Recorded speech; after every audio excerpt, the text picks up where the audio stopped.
우리 옆에 있는 성도님들과 함께 인사 나누길 바랍니다. 예수님의 이름을 선물합시다. 같이 인사 나눌까요? 예수님의 이름을 선물합시다. 예수님의 이름을 선물하는 그리스도인, 우리 모두가 되었으면 좋겠습니다.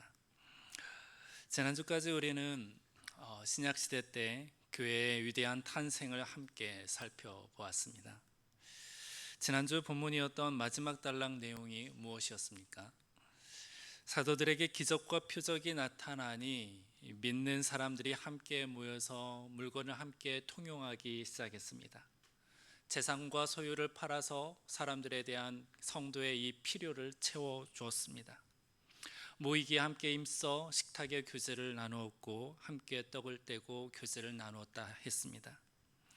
이렇게 교회 공동체가 이루어졌다라는 보고와 함께 사도행전 2장이 마무리가 되었습니다. 여기까지의 과정이 우리가 현재 모이고 있는 교회 공동체, 우리 교회도 포함된 이 교회 공동체의 모습이 태어나기까지의 과정인 것입니다. 다시 한번 정리해 보면 사도행전 1장부터 예수님의 승천이 있었죠. 승천 이후에 성령님의 강림의 사건이 있었습니다. 성령님의 감화 감동이 충만하게 임하자 사도 베드로가 자리에서 일어나서 마가다락방에 함께 있었던 사람들과 마가다락방 주변에 있는 사람들을 향하여서 하나님의 말씀을 대언하기 시작했습니다. 설교를 했죠. 그러자 사람들이 경외하는 마음으로 복음을 따르기로 마음에 결정을 합니다. 그래서 함께 믿는 무리들과 함께 모임을 갖게 된 것이었어요. 이러한 과정과 이러한 모습이 교회 공동체에 탄생하는 모습이었던 것입니다. 그래서 우리가 한 가지 기억할 사실은 교회는, 그리고 저희 교회 또한 마찬가지로 첫 시작이 성령의 역사요, 그리고 또한 성령의 역사를 통한 말씀이 선포되었고 그 말씀에 따라서 성도들의 마음이 통하였으며 그 마음의 결단을 통하여서 함께 모이기 시작한 것이 교회의 공동체라는 것입니다. 교회의 모습이라는 것이에요. 그러므로 우리가 교회를 생각할 때에 이 요소를 빼먹거나 아니면 후순위로 넘겨짚는 것은 교회의 본질을 잃는 것과 마찬가지인 것입니다. 이 내용은 아주 중요한 내용인데 어느 때라도 우리는 이 영적인 방점을 늘 기억하며 교회에 대한 정확한 이해와 또한 신앙생활을 해야 할 것입니다. 그렇지 않으면 우리는 교회에 대한 혼란이 생길 우려가 있는 부분이요, 또한 신앙 슬럼프가 올 수도 있는 함정이 이 부분이기 때문에 그렇습니다. 교회는 과연 뭐 하는 곳일까? 교회에서 이렇게 하는 것이 맞는 건가? 교회가 마지막까지 붙잡아야 할 것은 과연 무엇인가?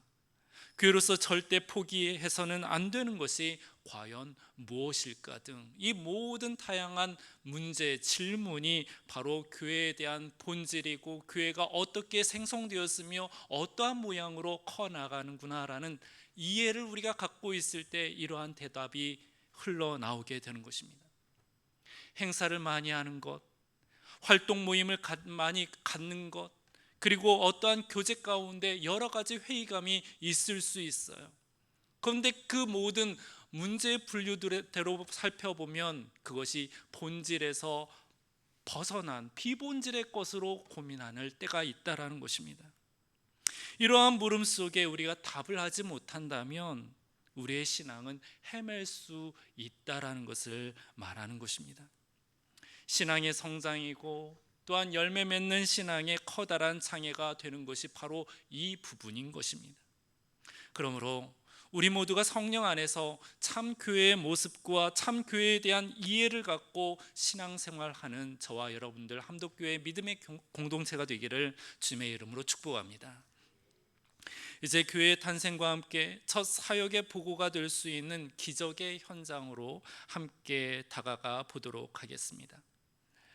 오늘 우리가 읽은 본문은 성전 미문에 앉아있던 안진뱅이를 일으킨 기적의 현장입니다. 당시 이스라엘에는 장애를 갖고 있는 이들도 많았고 특히 안진뱅이들도 많이 있었는데 우리가 성경을 읽으며 기억하는 장면은 성전 미문에 앉아 있는 이 안진뱅이, 이 한 사람을 유독 우리는 기억합니다. 성전 미문이라는 특정한 장소와 또한 그 앞에 앉아 있는 이 안진뱅이, 이 두 대상을 함께 이야기한 모습을 이 시간 주목하고자 합니다. 성전 미문, 아름다울 미자에 문문자를 사용하여서 아름다운 문이 바로 이 미문인데요, 이 미문 앞에 안진뱅이가 앉아 있었던 곳입니다. 성전 미문을 다루기에 이 미문에 대한 얽힌 배경을 한 번 정도는 우리가 들어볼직한데, 헤롯 왕이 유대인들의 환심을 사기 위해서 엄청나게 크고 화려한 중축한 성전이 바로 헤롯 성전입니다. 성전에는 여러 개의 문이 있었어요. 그 중에 동쪽에 위치한 미문이라는 것이 있었는데, 이 미문이라 이름한 문은 다른 문들과는 좀 다른 점이 다른 재질로 되어 있어서 좀 달랐습니다. 성전의 다른 문들은 나무를 뼈대로 해서 은과 금을 덧칠을 했습니다. 하지만 미문은 당시 그리스에서만 나오는 명품 재질인 이 청동으로 통째로 사용하였다고 합니다. 다른 문들보다 확실히 가치가 더 나아갔던 것이죠. 특히 아침에 해가 뜨면 동쪽에서 뜨잖아요. 그리고 저 문은 동쪽 문이라 하였잖아요. 이 미문이 그대로 햇빛을 받았는데 청동에서 반사되어 비춰오는 빛이 눈부실 정도로 찬란하고 빛났기 때문에 사람들은 이 문을 일컬어서 미문이라 이야기했던 것입니다. 성전 미문에서 비춰오는 빛을 바라보며 하나님을 예배하는 발걸음이며 하나님께 기도하는 발걸음, 이런 발걸음과 그 마음을 생각해 보면 얼마나 신앙의 낭만을 보내었겠습니까? 그 들어오는 길이며 아름답게 장식된 문을 바라보면서 천국도 아마 이렇게 찬란하고 영광스러울 거야, 아름다울 것이야 라고 사람들이 묵상하지 않았겠어요? 이렇게 아름다운 문을 보며 특히 경건하고 부유한 유대인들이 자주 사용한 것이 또한 이 미문이었던 것입니다. 특히 하루 중에 기도하기 위해 출입하는 중심 통로가 바로 미문이었습니다. 기도하는 장소가 이 미문과 가까웠기 때문에 그렇습니다.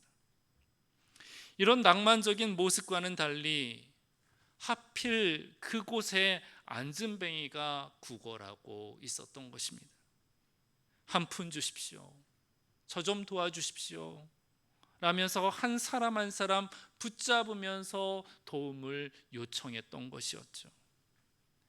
이 구걸하는 모습이 생활에 배인 나머지 성경에 묘사된 내용을 살펴보면 사람들이 이 안진뱅이를 메어서 온다라고 표현하고 있습니다.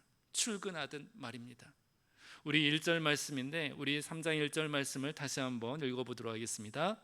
제9시 기도 시간에 베드로와 요한이 성전에 올라갈새, 2절도 같이 읽어보도록 하겠습니다. 나면서 못 걷게 된 이를 사람들이 메고 오니 이는 성전에 들어가는 사람들에게 구걸하기 위하여 날마다 미문이라는 성전문에 두는 자라. 아멘.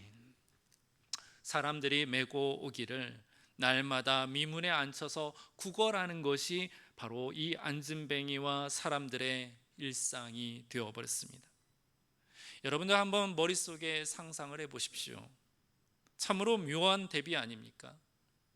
성전에서의 아름다움을 상징했던 이 미문과 결코 아름답지 않는 차림과 모습인 채로 앉아있는 이 안진뱅이의 구걸은 전혀 어울리지 않는 모습입니다. 이 모습은 그럼 과연 어떤 의미를 갖고 있는 것일까? 이 현장을 성경이 고스란히 우리에게 들려주고 묘사하고 있는데, 그럼 이 모습은 어떤 의미를 우리에게 전해주는 것일까? 전에도 말씀드렸다시피 이유 없는 성경의 표현이나 성경의 사건은 없다 말하였는데, 이 장면에도 상징적인 메시지가 있어 보이는 것입니다. 영광스럽게만 보이는 이 성전의 미문, 이 성전의 미문은 마치 유대교 그 많은 성도들의 외식적인 신앙 모습을 대변하는 것처럼 보입니다. 또한 안진뱅이의 구걸은 외식적인 경건은 사실 자기 만족을 위한 신앙이요, 어떠한 영향력도 주지 못하는, 생명을 살리지 못하는, 실은 죽은 신앙이나 다름없는 그러한 모습을 안진뱅이를 통해서 보여주고 있는 듯합니다. 선한 사마리아 비유에서도 제사장이나 레위인은 강도 만난 사람을 도우려 하기보다 자기 여행길을 가기에 바빴었죠. 하지만 사마리아인은 달랐었습니다. 예수님께서는 누가 강도 만난 자의 이웃이냐라면서 물었을 때에 이 이웃사랑에 대한 실천을 통해 검증한 결과 결코 종교성을 갖고 있다는 제사장이나 레위인을 인정하지 않았던 것을 우리는 알고 있습니다. 성전 미문을 통과하며 지내는 종교 지도자들, 또한 종교인들도 마찬가지의 모습이며, 이 모습을 미문 앞에서 구걸하는 안진뱅이를 통해서 상징적으로 우리에게 보여주고 있어 보입니다. 그나마 구걸을 통해 생활을 유지하기 위해서 최소한의 자비를 구걸하고 있는 안진뱅이로 보여지는 것입니다. 이런 상황 속에 베드로와 요한이 성전에 기도하러 들어갑니다. 안진뱅이는 성전으로 들어가려는 베드로와 요한을 보며 구걸하기 시작을 해요. 우리 3절과 4절 말씀인데요, 우리 3절과 4절 말씀을 다시 한번 읽어보도록 하겠습니다. 시작. 그와 베드로와 요한이 성전에 들어가려 함을 보고 구걸하거늘 베드로가 요한과 더불어 주목하여 이르되 우리를 보라 하니. 안진뱅이의 구걸에 베드로와 요한은 이렇게 말합니다. 우리를 봐라, 우리를 봐라. 그렇게 말을 해요. 신유은사 집회를 참석을 해보면요, 앞에 계신 목사님들이 보통 하는 멘트가 이렇습니다. 뭔지 아십니까? 나를 똑바로 쳐다봐. 신유은사, 뭐 나를 바라봐, 너는 날 수 있고, 이런 거 아닙니다. 신유라는 그런 독특한 이 은사들이 마치 이제 공통되이 샤머니즘에서도 다른 이단 종교에서도 사용되어지는 멘트이기도 한데요, 영적인 이런 멘트가 나를 똑바로 쳐다봐라, 이 멘트예요.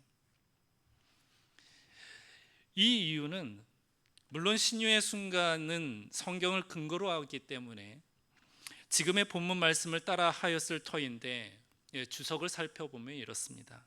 시선을 따로 응시하게 하는 것은 자신의 이 아픈 환자의 현재나 아니면 현장 속의 상황을 바라보며 보여지는 이 상황에 갇혀 있는 것에서 빠져나와서 믿음의 시선을 올려다 보아라, 희망의 시선을 올려다 보아라 라는 그러한 갇혀진 상황에서의 빠져나옴을 요청하는 것입니다. 믿음의 태도를 취하라 라는 요청인 것이죠. 주님을 향한 시선이었고 믿음의 역사에 대한 희망 섞인 시선으로 너가 바라보아라 라는 도전의 말씀입니다. 믿음의 역사가 일어나기 전 너의 시선을 바꾸어라. 현재의 제한된 상황에서 시선을 두지 말고 믿음의 시선으로 기대하는 마음을 가져라 라고 이야기하는 것입니다. 이 모습은 사실 베드로가 물 위를 걸었을 때에도 체험한 바입니다. 그의 시선이 예수님을 바라보았을 때 그는 물 위를 걸어가게 되는 놀라운 기적을 체험했고, 그의 시선이 주변 상황들을 의식하고 그 시선을 빼앗겼을 때에는 두려움과 함께 물에 가라앉기 시작했었습니다. 이 영적 원리를 깨달은 베드로는 성전 미문에 앉아 구걸하는 안진뱅이에게도 시선을 믿음에 주목하라라고 요청하고 있는 것입니다. 사랑하는 성도 여러분들, 우리는 이 부분에서 중요한 영적 원리를 깨닫게 되는데, 우리 시선이 현재 어디를 향하느냐, 어디에 고정되어 있느냐, 어디를 묵상하고 있느냐에 따라서 우리는 믿음 위에 살게 되기도 하며 혹은 현실에 갇혀 살기도 되는 것입니다. 여러분들의 시선과 집중은 과연 어디를 향하여 일상을 살고 있습니까? 오늘 하루를 살아가는 동안에 여러분들의 시선은 무엇을, 그리고 누구를, 그리고 어느 것을 향하여 있었습니까? 바라기는 우리 모두 믿음의 세계를 향한 시선과 집중을 취하시기를 바랍니다. 우리의 관심이 하나님께 있고 하나님의 나라를 향하게 될 때에 우리의 영적 생활은 건강하게 되는 것이며 충만한 삶으로 인도될 줄 믿습니다. 이를 믿으며 우리의 관심으로부터 하늘의 것, 하나님을 향하여 살아가는 저와 여러분들이 되시기를 주님의 이름으로 축복합니다.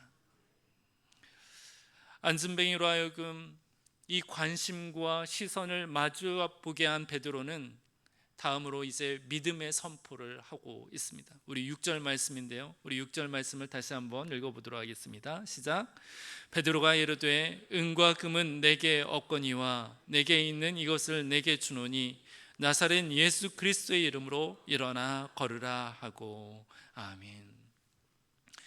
이전까지 안진뱅이는 성전 미문에서 구하는 것이 은과 금과 같은 금전적인 도움을 요청했었습니다. 은과 금을 구하는 것이 일상의 생활에서의 구할 수 있는 최선이었기 때문에 그렇습니다. 당시에는 엘리야도 없었고 엘리사도 없었습니다. 선지자도 없었습니다. 예수님도 부활하고 난 이후에 어떠한 기대도 할 수 없는 상황이었습니다. 그냥 일상생활 속에서 구할 수 있는 금전적인 요구, 그것을 하는 것이 이 사람의 최선이었겠죠. 이를 잘 알고 있는 베드로는 보다 근원적인 구원을 이야기하고 있습니다. 나사렛 예수 그리스도의 이름으로 일어나 걸으라. 나사렛 예수 그리스도의 이름으로 일어나 걸으라. 여러분들, 베드로가 예수 그리스도의 이름을 의지하며 선포한 이유가 무엇 때문에 그렇겠습니까? 다른 강구를 요청한 것도 아닙니다. 예수님의 십자가, 예수님의 부활을 이야기한 것도 아니요, 구약의 말씀을 외워서 그 말씀을 외친 것도 아닙니다. 베드로가 이 현장, 이 사람을 대하여 외친 것은 다름 아닌 나사렛 예수 그리스도의 이름을 의지하여 외쳤습니다. 베드로는 예수님과 함께 지냈던 시절에 전도 파송을 할 때가 있었는데 그때 특별한 경험을 하게 되었어요. 그 특별한 경험이라는 것이 예수님께서 제자들을 전도 파송을 보낼 적에 예수님께서 권세를 제자들에게 부여하십니다. 그 권세라는 것이 병을 고치는 권세, 귀신을 쫓아내는 권세 등을 주셔요. 그래서 이제 전도 파송을 보냅니다. 마을 곳곳마다 전도를 하고 돌아오며 이제 제자들이 예수님께 보고를 하는데 기쁜 마음에 주여 주여 하면서 예수님을 찾으면서 이야기하기를 주의 이름이면 귀신들도 우리에게 항복하더이다 라면서 보고를 하는 거예요. 주의 이름이면 귀신들도 우리에게 항복하더이다. 그때 주의 이름에 대한 능력을 제자로 살았던 시절에 경험을 한 것입니다. 주 예수 그리스도 그 이름에 능력이 있구나. 예수님의 이름을 대면 귀신들도 벌벌 떨며 떠나가는구나. 마가다락방에 임하였던 성령의 강림 사건은 모든 것들을 생각나게 하죠. 성령님은 예수님의 말씀도 예수님께서 행했던 모든 사건들도 생각나게 한다 하였습니다. 성령님은 능력으로 도우시기 때문에 베드로는 바로 이 순간에 경험하여 알고 있었던 예수 그리스도의 이름의 능력, 그 이름의 능력을 담대하게 선포하는 것입니다. 성령님의 감동으로서 말입니다. 때문에 베드로 사도는 마가다락방에서 성령을 받은 이후에 설교하는 가운데에서도 요엘 말씀에 내가 내 영을 모든 육체에게 부어준다라고 말하면서 마지막 말씀, 그 말씀을 강하게 외치는데 누구든지 주의 이름을 부르는 자는 구원을 얻으리라 라면서 외치는 것이었어요. 이 설교의 내용 또한 결론이 바로 주의 이름을 부르는 자는 누구든지 다 구원을 얻을 것이야 라면서 외친 것입니다. 주님의 이름에 능력이 있음을 알고 주님의 이름에 구원이 주어진다라는 것을 베드로 사도는 확신이 있었던 것입니다. 또한 안진뱅이를 향하여서도 이렇게 이야기를 하고 있는 것이에요.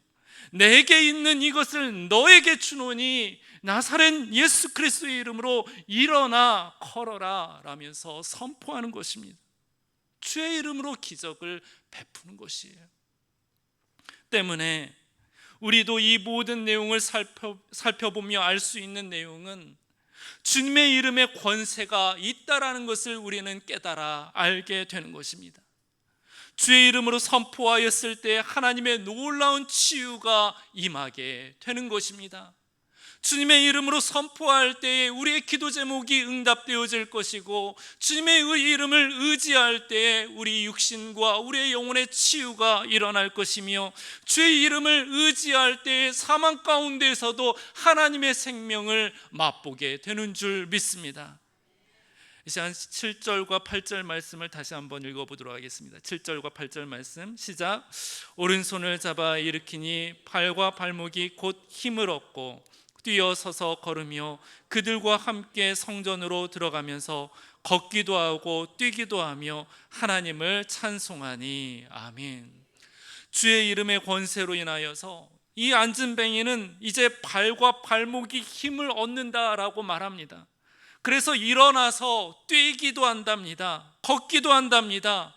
뿐만 아니라 이제는 베드로와 요한과 같이 이제는 미문 안으로 들어간다라고 이야기를 해요.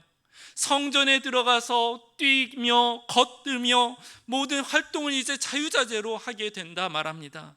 뿐만 아니라 이로 인하여서 하나님을 찬미한다라고 이야기를 하고 있어요. 여러분들 어떻습니까? 주의 이름이 선포되는 곳에 하나님의 놀라운 기적이 나타나는 것이며, 또한 이 모든 것이 성령의 역사로 이루어짐을 우리에게 알려주고 있는 것입니다. 몇 년 전 제가 캄보디아에 방문하였을 때 거기 담당하는 이제 책임 선교사님으로부터 이런 이야기를 들은 적이 있어요. 선교지에는 사실 여러 단체가 방문해 오는데 그 구호 활동을 벌이는 가운데 이 방문하는 단체가 NGO 단체도 있고 의료 단체도 있고 기부 단체도 있다라는 거예요. 이런 단체와 협력하고 가이드하며 사역을 해 나가지만 무엇보다 이 1년이라는 시간 속에 가장 기대가 되는 팀은 뭐니 해도 교회 선교하는 팀을 기대한다 이야기합니다. 근데 이 교회 선교팀 중에서도 어느 팀을 기대하느냐? 기도로서 열심히 무장한 교회, 그 선교팀, 기도로 준비된 팀. 왜냐하면 이 모든 활동 가운데 기도로 이루어진 이 교회 선교팀은 하나님의 놀라운 역사가 분명히 일어난다라는 것입니다.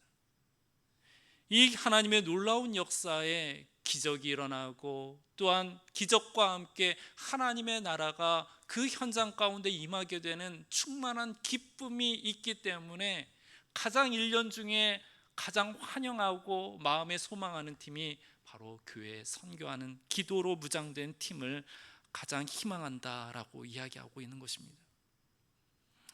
그렇습니다. 봉사할 열정을 갖고 가도, 충분한 은과 금을 갖고 가도, 긍휼과 섬김을 갖고 가도 주의 이름이 없다면 하나님의 나라는 임하지 않는 것입니다.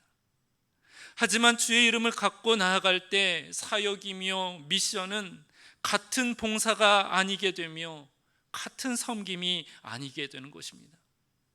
주의 이름으로 나아갈 때 하나님의 역사가 임하게 되고 치유의 역사가 일어나게 되고 하나님의 놀라운 기적이 일어나게 되는 것입니다.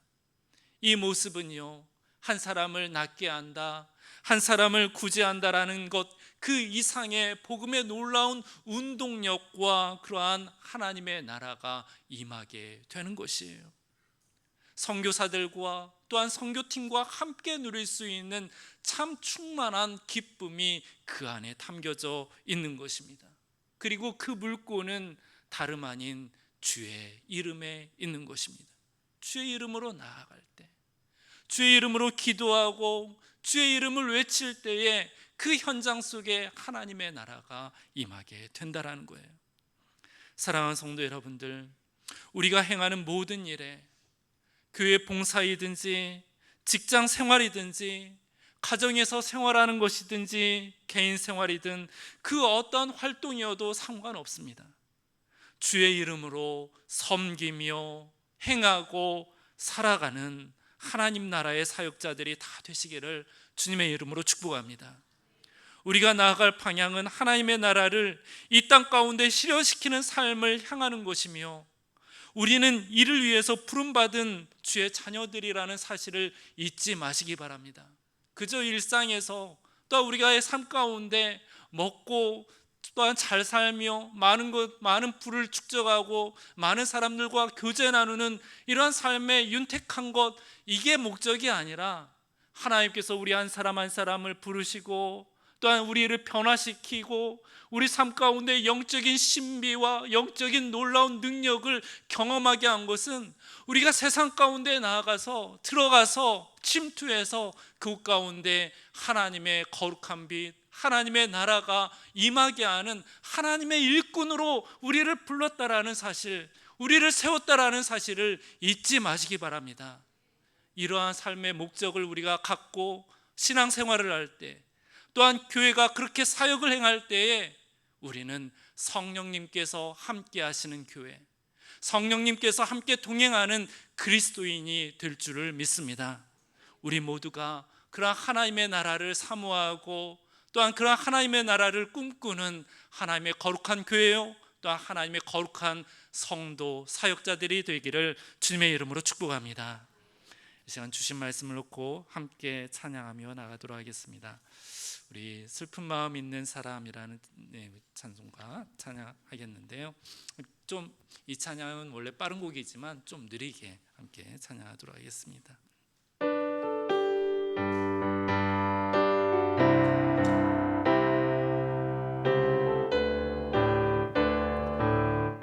슬픈 마음 있는 사람, 슬픈 마음 있는 사람, 예수를 믿으며 영원토록 변함없는 기쁜 마음 얻으리. 거룩하신 주의 너의 방패 삼아라. 환난 시험 당할 때에 주께 기도드려라. 예수의 이름은 세상의 소망이요, 예수의 이름은 천국의 기쁨일세. 존귀하신 주의 이름, 우리 기쁨 내도다. 주의 품에 안길 때에 기뻐 찬송 부르. 우리 갈 길 다간 후에 보좌 앞에 나가 왕의 왕께 경배하며 멸류관을 드리니. 예수의 이름은 세상의 소망이요, 예수의 이름은 천국의 기쁨이. 예수의 이름은 세상의 소망이요, 예수의 이름은 천국의 기쁨일세. 예수의 이름은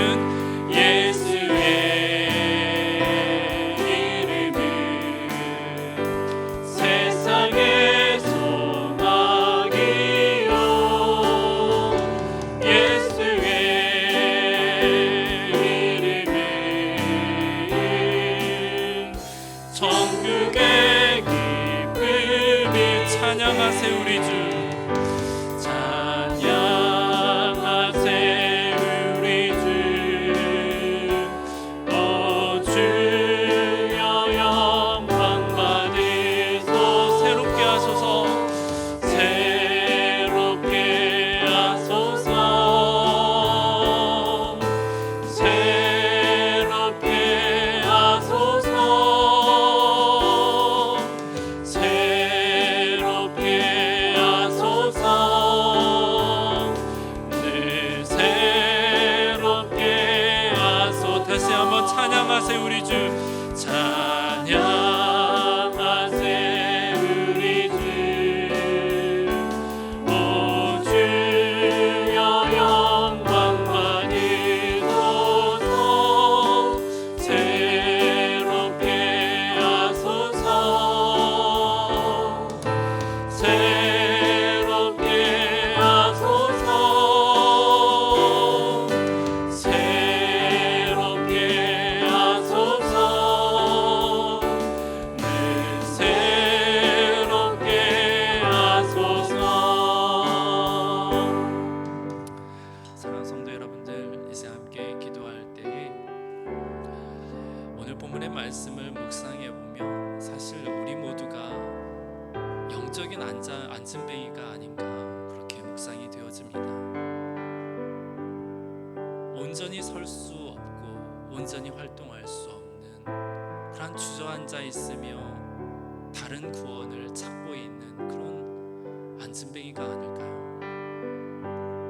내 삶의 모든 순간순간 속에 하나님보다 다른 것을 찾고 있는 그런 영적인 우매한 상태로 살아가고 있는 우리는 아닌가 이제 함께 묵상하며 기도하기를 원합니다. 하나님 예수 그리스도 그 이름에 능력이 있고 구원이 있음을 믿습니다.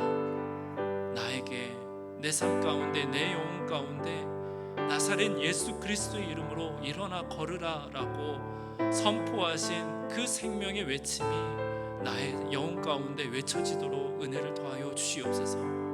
그래서 나를 일으키시고 나로 하나님의 나라를 경험하게 하시고 나로 말미암아 일어나 아버지 하나님 앞에 뛰며 또한 찬미하고 하나님을 기뻐할 수 있는 참다운 주님의 자녀로 아버지 하나님 나를 아버지 하나님께서 친히 이끌어 주시고 나를 회복시켜 주시옵소서. 나를 새롭게 하여 주시옵소서. 이 시간 주신 말씀을 놓고 함께 주여 한번 외치며 기도하며 나가도록 하겠습니다. 기도하겠습니다.